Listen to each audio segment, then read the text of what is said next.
के नष्ट हो जाते हैं, लेकिन जो तीर छूट चुका है तूड़ीर में उनको तो जला दिए, जो तूड़ीर में उनको जला दिए, जो चढ़ा रहे हैं उसको उतार लिया, लेकिन जो छूट चुका है ले। हाँ, तो क्या हुआ कि जब हम इस शरीर में आने की प्रणाली, तो अनंत जन्मों के कर्मों से इस शरीर का पहले रचनात्मक भाव आया, उसी समय प्रारब्ध की रचना हो गई। अब ये जन्म लेते ही भगवान के मार्ग में चला, तो जो तूड़ीर में रखे हुए बाण थे वो भस्म हो गए। आगे हम वो बाण चलाएंगे ही नहीं, आगे क्रीमाण ऐसे करेंगे ही नहीं कि दुर्गति हो, क्योंकि बाबा जी भगवान के मार्ग के प्रतीक है। लेकिन जब शरीर रचा गया था उस समय जो दुर्गति निकाली गई थी वो इसमें विराजमान है। अच्छा, अब इसको भोग करके काट ले या हम अपने भजन से मिटा दे। भजन से अगर इसको मिटा दिया तो जहां हमें चढ़ना वहां चढ़ नहीं पाएंगे, तो इसको छूटेगा आज नहीं तो कल छूटेगा। तो जो पकड़ना उसे पकड़े, किसे छूटे। तो जब हमको दिव्य चिदानंद में श्री जी की सेवा का अवसर मिल रहा है तो इस मलमूत्र के भांड शरीर को ठीक करने के लिए भजन का प्रयोग करें क्या। अच्छा, फिर भी देखो लाडली जी के हेतु की कृपा कि ऐसा सब होने पर भी हम आपसे बातचीत कर रहे हैं, ऐसा सब होने पर भी बड़ी कठिन दिनचर्या चल रही। 1 बजे रात्रि के उठना, 2 बजे शौच स्नान सब करके चल, मतलब ये दिनचर्या कोई बीमार आदमी की है क्या दिनचर्या है? ये आप कृपा नहीं देख रहे हो? मेरा पाप प्रारब्ध ये और मेरी लाडली की कृपा। तो हमको ये देखना है ना कि प्रारब्ध तो आया है लेकिन फूल जैसा भयानक प्रारब्ध है। दोनों किडनी फेल, मतलब मृत्यु दशा प्रतिपल। लेकिन आपको लग रहा है, सही बताओ, अगर किसी को बाहरी आदमी बुलाया जाए कि इनमें से छठों किडनी किसकी फेल है हमारी तरफ देखेगा हाँ, वो तुम्हारी तरफ देखेगा कि इनमें से कौन किडनी फेल है। ये लाडली की कृपा नहीं दिखाई दे रही। अच्छा, ये तो बाहरी बात है। आंतरिक अगर हम उस रोग में होते तो आपसे कैसे बात करते?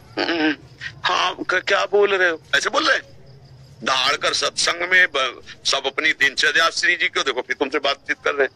मतलब कहीं है किडनी रोग? कहीं नहीं। तो बेचारा अपना एक कोने में पड़ा, वो भी सोच रहा है कि बुरी जगह आ गए मतलब वो भी बेचारा सोच रहा है कि गलत जगह हमने अटैक किया। हाँ, हमारा यहाँ कोई स्वागत सम्मान नहीं। ये लाडली जी की कृपा है, इस पर ध्यान ही नहीं देना है। अच्छा, हम कभी जैसे किसी को ये बात कहते हैं ना, तो इस बात से कहते हैं कि देखो तुम निराश मत हो, हम केवल तुमको बातें ही नहीं कह रहे, वो हमारा जीवन है। हाँ, हम खुद अच्छा, ऐसा नहीं कि कष्ट नहीं होता, कष्ट होता है। जैसे डायलिसिस में कष्ट, फिर इसके बाद कई घंटे परेशानियां, बहुत सी परेशानियां होती, पर हम आपको सही कहते हैं वो सब परेशानियां ऐसे फूल जैसी खत्म हो जाती है। श्री जी की मुस्कुराहट, श्री जी का कृपा प्रसाद। तो हमें ये लगता है कि शरीर को ठीक करने में समय बर्बाद मत करो, शरीर को तो छोड़ना ही पड़ेगा। श्री जी को राजी कर लो, तो शरीर छोड़ने के बाद जो हमें मिलेगा वो अविनाशी मिलेगा। फिर वो विनाश वाला खेल नहीं है, इसलिए इस पर ज्यादा ध्यान नहीं देना। अच्छा, जब तक श्री जी को चलाना है तो ऐसे ही चलाना है, और नहीं चलाना है तो स्वस्थ किडनी वाले चटनी हो जाते। एक्सीडेंट हुआ, बोले हाथ उधर गया, पैर उधर गया, किडनी वो फटी पड़ी है। किसका? देखो ना, अतरे दिन सब घटनाएं होती है। तो इसलिए हमको ये चिंता नहीं है हमारी किडनी खराब, हमें कैंसर हो रहा है, होने दो, राधा राधा राधा, हमें जहाँ जाना है वहीं पहुंच जाना है। देखो, गाड़ी की तब तक चिंता होती है जब तक मंजिल तय नहीं हो जाती। लगता है अगर बीच में गाड़ी, अब आप श्री जी की कृपा से हम अपने मंजिल में आ चुके हैं, कोई परेशानी नहीं, जब चाहे तब बुला ले, कोई परेशानी थोड़ी। तो इसके लिए हमें कोई टेंशन थोड़ी आए किडनी खराब क्या, समझ रहे ना, लाडली की कृपा से चल रहा है। अंकुर श्रीवास्तव जी, अलीगढ़ से। महाराज जी, आपके चरणों में कोटि कोटि प्रणाम। महाराज जी, मैंने संतों के मुख से सुना है कि कुछ घटनाक्रम इस जन्म के पहले से ही निर्धारित होते हैं, जैसे कि मृत्यु का समय, स्थान, विवाह इत्यादि। महाराज जी, इसमें कितनी सच्चाई और कितना प्रारब्ध है? हाँ, नहीं, सही है, पर इसको बदला जा सकता है। हम कोई पशु थोड़ी है कि उसी घटनाक्रम में बने रहे। अगर उसी निश्चय में बने रहेंगे तो भगवत प्राप्ति किससे होती है? वृंदावन धाम वास किससे होता है? हमारे भाग्य में थोड़ी लिखा है वृंदावन बसना, हमारे भाग्य में थोड़ी लिखा है रामकृष्ण भजना। ज्योतिषाचार्य से दिखवा लो ज्योतिष, किसी की कुंडली में नहीं लिखा।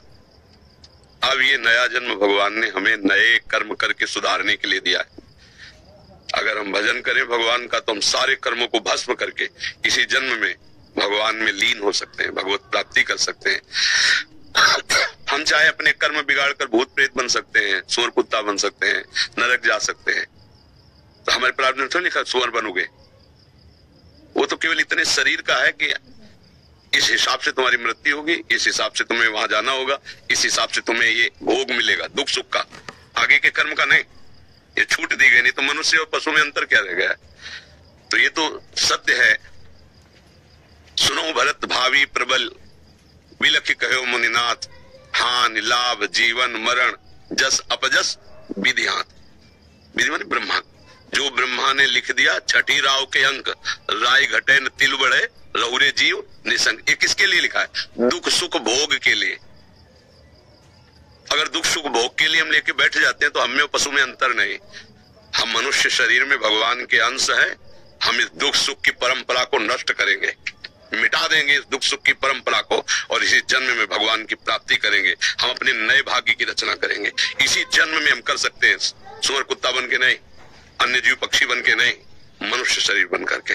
समझ रहे ना? हाँ, जो चाहो कर सकते हो, भगवान को अधीन कर सकते हो, तो फिर रह क्या गया?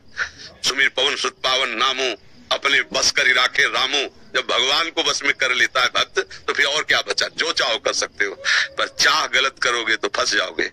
अच्छी चाह करो, दूसरों को सुख पहुंचाओ, दूसरों के काम आओ, भगवान का भजन करो, भगवान को प्रसन्न कर लो। जिसके प्राप्त करने के बाद फिर कुछ प्राप्त करना बाकी नहीं रहता, वो भगवान श्री हरि है। तो ये बात स्वीकार करो। प्रारब्ध हमारा कुछ नहीं बिगाड़ सकता। यदि हमारा वर्तमान का समय भगवान में जा रहा है, प्रारब्ध नहीं बिगाड़ सकता।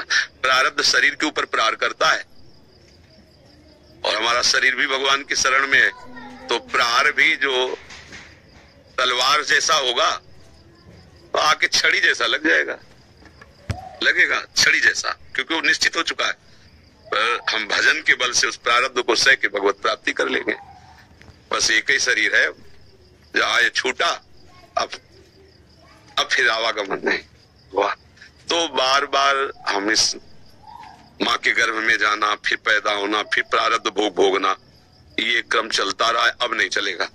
अब मनुष्य शरीर मिला, इस क्रम को मिटा देंगे हम। किससे? भगवान के भजन के बल से। भजन नहीं है तो बातों से नहीं मिटता ये। हाँ, अवश्य में भोग तब भी भोगना पड़ेगा।